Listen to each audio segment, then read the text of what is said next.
gentlemen, and bonkers of all ages, when Monster Show had me want smack. Me use big stick, sometimes use pillar on stick, other times use green airplane engine.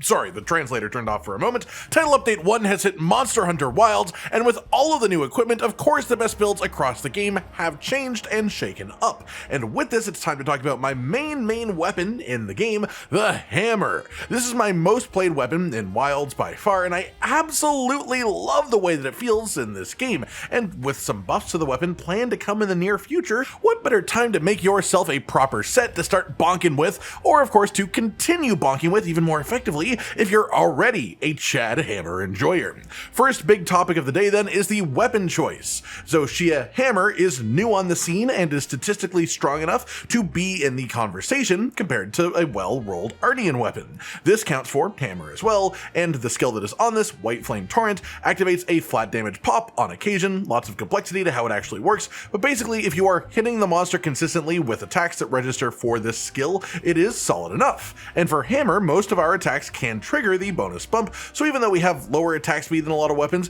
we can still make relatively good use of White Flame Torrent. However, you do have to consider the fact that it also has less decoration slots than an Artian weapon, and so as a result, in total for hammer, I would say the Shia weapon is probably 3 or 4% weaker than a perfectly rolled Artian weapon, which is not a massive amount, so if you prefer it visually, it's absolutely worth using. But a perfect Artian weapon is statistically just a little bit better, and so that's what we'll be basing this build on today and what I will be using in the footage. That said, which Artian weapon should you use? For pure numbers, you're looking at elemental hammers because they provide the same raw as any other Artian option, but with element on top. And to do that, you want to make a hammer for each element and bring the one that the monster is weakest to when you're actually going on the hunt. That said, hammer, I would say, is a weapon where more than most of them, paralysis as a status is an extremely strong option, partially because we are really good at applying statuses in the first place, and partially because it takes so long to get out our biggest chunks of damage in our moveset that the most reliable time to do so are when the monster can't move, which means paralysis is a massive damage bump for hammer anytime that it triggers, as it just lets us use our strongest combo on the weakest parts of the monster, which is of course a ton of value for hammer, and so I will personally live and die by paralysis hammer in this game until I change my mind, but I feel the need to mention that the element Artian weapons will do more damage per hit, just with less openings created. That said, regardless of which you choose, the actual parts you want while making it are 3 attack parts, as it's worth more than potentially overcapping on affinity, and the reinforcements that you are after, if you could just have whatever you want, are 4 attack and 1 sharpness boost reinforcement. 1 sharpness boost is just enough that for hammer, you won't often have to sharpen before the monster tries to move to another zone, and that leaves us with a ton of attack boosts and some really solid use of decoration slots later too. Moving on, then we have our base armor set for the build, which is the Shia beta helmet, the arkveld beta chest, the gore magala beta gloves, the gore magala alpha waist, and then the Shia beta legs. This gives us the gore magala 2-set bonus, which gives us the when near a large monster, and then when we cleanse the frenzy, we get bonus affinity. Even more so because we also have the antivirus skill to maximum ranks. We also get the Shia 2-set bonus, which is super recovery within this game, which just gives you permanent slowly taking health regeneration, and we didn't pick the pieces in order to get this bonus, we picked the pieces for the skills and the slots, and the bonus, it just happens to be the cherry on top from picking what we did. We then also use the weakness exploit charm for 2 ranks of weakness exploit, which gives us affinity when hitting weak spots on the monster, which the head pretty much always is for a hammer, and another 20% when hitting wounds. Then for the mantle, I'm a really big advocate of dropping corrupted mantle for hammer in title update 1 because it has been nerfed in this update and it doesn't proc bonus damage with mighty charge slam, which is our strongest attack, and it's not strong enough to be worth avoiding using our strongest attack while it's active, which means that its main bonus for us is just the passive stats, which is a total of 5% damage and 10% affinity after the title update, because it's now much lower than they used to be. The other options offensively would be Evasion Mantle for a 20% attack boost for a few seconds after you iframe roll through an attack, which is a very solid option, but I personally find that Rocksteady Mantle is way better for us, especially in this build, for 2 main reasons. The first is the same why I believe that that paralysis is a really solid option for hammer, which is that our strongest attacks, the bulk of our damage, is from mighty charge slam. The most effective way to enter that attack is through long combos leading up to it, and then if the monster hits you or if you have to roll to avoid an attack during those combos, you are fully reset to the beginning of the combo. Rocksteady Mantle means you can just sort of tank through it, ignore the flinch, and with Rocksteady now after Title Update 1 being a 60% damage reduction while it's on, you can really tank the hit and just focus on getting extra uses of Mighty Charge Slam in during the uptime of the Mantle. On top of that, we are going to be using the Counter Strike skill within this build as well, which gives you up to 25 bonus attack for 45 seconds after you are knocked down by an attack. Some fun bonus notes about the skill is first, it can trigger off of an offset. So if we Gulf Swing, offset the monster, we can trigger this without even being actually properly hit. This will also trigger if you get hit by an attack while you are wearing Rocksteady Mantle, even though you don't get knocked down, because Rocksteady Mantle essentially counts as hyper armor. So we can use Rocksteady to get consistent Counter-Strike activation during the duration, and to get multiple Mighty Charge Slams pretty much for free as well.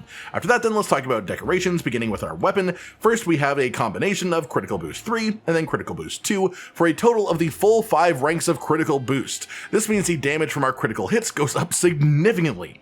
Then in our remaining slot, we grab 3 ranks of Focus, which increases our charge speed with the hammer, taking about half a second off of the Mighty Charge time when used after a Gulf Swing or at a Big Bang, and up to a full second if you just full raw charge Mighty Slam from neutral charge for whatever reason. You could use like Attack 3 instead, but I find that because Focus lets you get to Mighty Charge Slam quicker, it lets you use it in situations where it simply wouldn't be fast enough otherwise, which is of course a big surge in damage in comparison. It also has a pretty interesting effect with maximum might that we'll be talking about in a little bit after the changes in Title Update 1.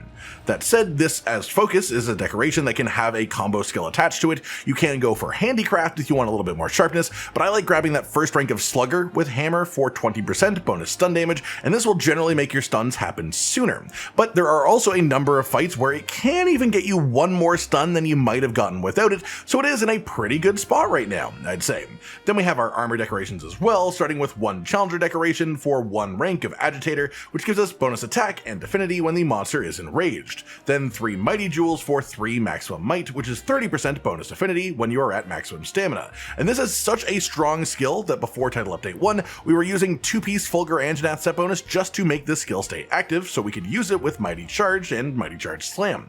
But they changed how the skill works within the Title Update and gave it a touch more leeway, just the slightest amount, where if you get back to full stamina within 2 seconds of leaving full stamina, the skill will stay active. This causes some really interesting changes for Hammer, because now without Fulgur Anjanath 2 set bonus, but only if you are using Focus 3, you can combo into Mighty Charge Slam out of the Gulf Swing combo just slightly fast enough to keep maximum might active. You have to release the attack basically the exact moment you hit the charge threshold. The timing window is very small. I'd recommend messing with it in the training room to actually check it out for yourself, but it is absolutely possible to do Mighty Charge Slam repeatedly in this set without ever dropping maximum might. It just requires you to be good at this timing. And of course, it means if you ever need to hold the attack for a moment to reposition before you release or something like that, you will lose maximum might. You won't have it active for it anymore. But especially using Paralysis Hammer, where we are creating extra periods of free damage, you can keep unbelievably high uptime on maximum might for our strongest attacks compared to before the update.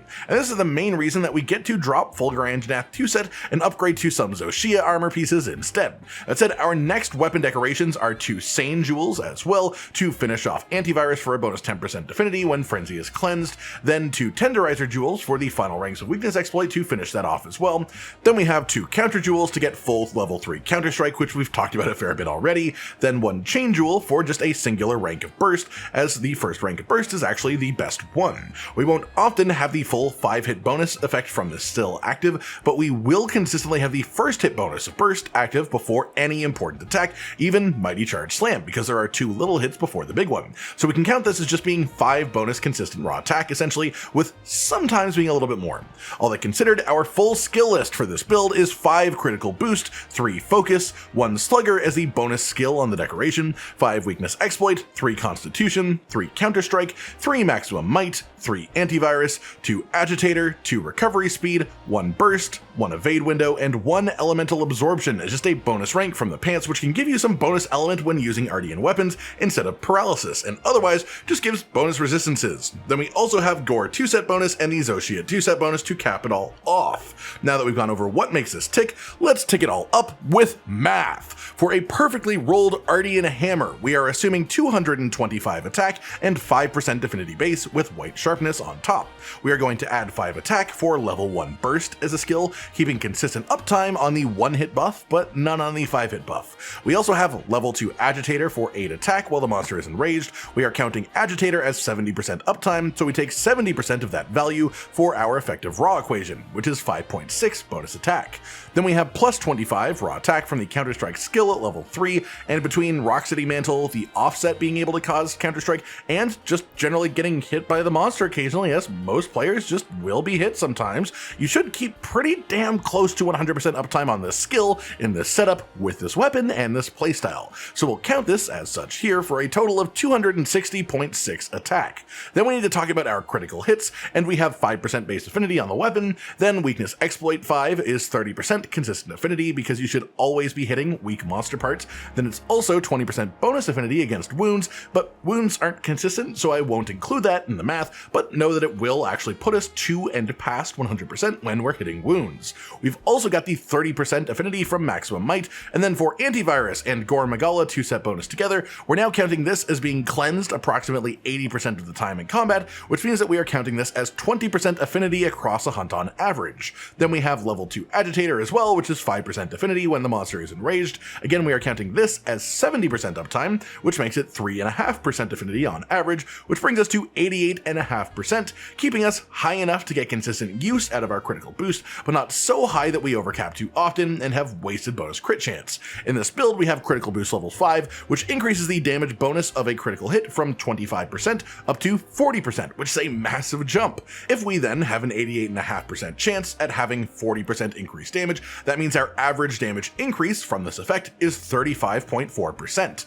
260.6 attack times 1.354 to account for critical hits is 352.85. Increase that by a further 32% for the white sharpness damage modifier, and we have 465.77 effective raw as a total, bringing it up quite a fair bit from what Hammer was hitting when it was forced into Fulgurangnath 2-set. That said, let's talk about playing the weapon using this build, and for the most part, it's pretty standard, honestly, but I just really want to hammer home how tight the window is to release Mighty Charge Slam while keeping Maximum Might active with this setup. It is lenient enough that you can definitely do it consistently if you are purposely trying to do it, but if you hold it even an extra half second, then Maximum Might will drop off before the big hit. So this really sort of fits the bill when talking about the highest output hammer set, because if you make a mistake with this, you may lose out on a crit on your big damage, but if you can get good at nailing the timing, you gain so much more offensive potential compared to the previous best hammer sets. That pretty much does it then for today, everyone. I hope you've all enjoyed this, and I absolutely hope you enjoy using this too if you try it out for yourself. I'm honestly really enjoying how tightly timed this interaction is between focus and maximum might for hammer. I think it's a really cool synergy with the skills that exist now, and while I know this may be criminal to say that I enjoy, but it makes me think a little bit more while playing a hammer, and blasphemy, I know, that can be fun too. Like if you liked the video, subscribe to the notification bell for more, and most importantly, ladies and gentlemen, until next time, stay sweet. Josh, Cotton, and Hollow with the videos, dropping the humor like a hammer on your tippy toes, bringing entertainment on a daily arrangement to take our insanity and turn it into entertainment. Yes, I said entertainment twice, to reiterate that it is nice to look into your faces on a mostly daily basis when you let us in your homes to make the whole world a stage. Goodbye.